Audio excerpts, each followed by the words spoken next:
তোমাকে তো ঠিক চিনতে পারলাম না। আমি বৃষ্টি, আপনার বড় খালার সাথে এসেছি। আমাকে আপনার না চেনারই কথা। বয়সে ছোট হতে পারো, তাই তুমি করে বলে ফেললাম, কিছু মনে করো না। না, ঠিক আছে। তুমি এখানে একা কেন দাঁড়িয়ে আছো? আপনার অসুবিধা হলে আমি চলে যাব। আরে না, অসুবিধা হবে কেন?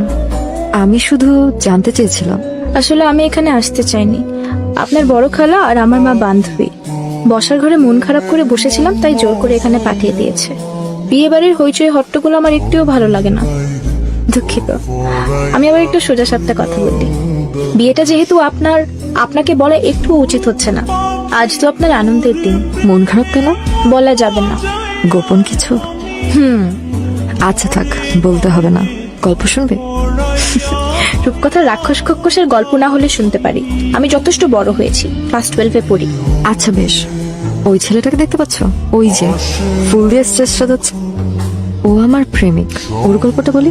আপনার প্রেমিক? হ্যাঁ, যদিও একটু মাথা মোটা, কাণ্ডজ্ঞানহীন। না হলে কেউ নিজের প্রেমিকার অনুষ্ঠানের স্টেজ সাজায়? আপনার প্রেমিক কি করে হলো? আমাদের বাসার কাছে ওর একটা নার্সারি আছে, পাশাপাশি ইভেন্টও করে।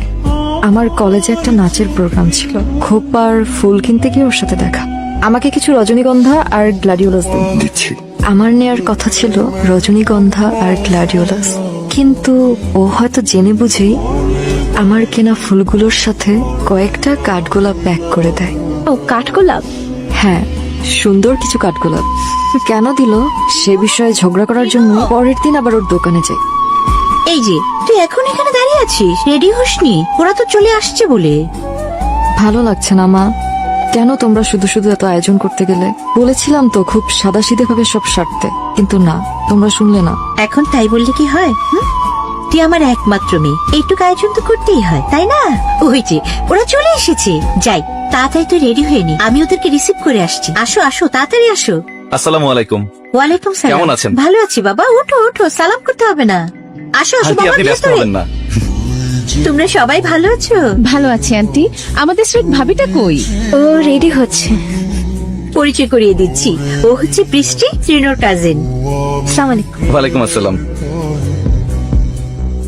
লাইটার হারানোটা তোমার অভ্যেস হয়ে গেছে। এখন থেকে তোমাকে হারানোটা অভ্যাসে পরিণত করতে হবে। পারবে?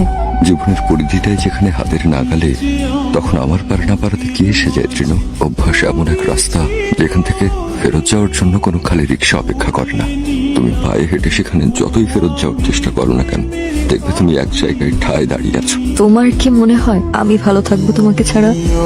তুমিও যে আমার অভ্যেসে পরিণত হয়ে গেছো আবি। বদলানোর চেষ্টা করো তৃণ, দেখো আমি বদলে গিয়েছি। সব কেবলই তোমার খামখেয়ালিপনা। আমি না হয় চলেই যাবো তোমায় ছেড়ে দূরে, কবিতারা বদলে যাবে না হয় গানের সুরে। এসো তুমি একলা হেঁটে আমার হৃদয় পুরে, দেখবে শুধু তুমিই আছো এই পৃথিবী জুড়ে। তুমি সত্যিই ভীষণ স্বার্থপর। আমাকে বউ সাজতে দেখবে বলে অন্যের ঘরে ঠেলে দিচ্ছ, লজ্জা হয় না?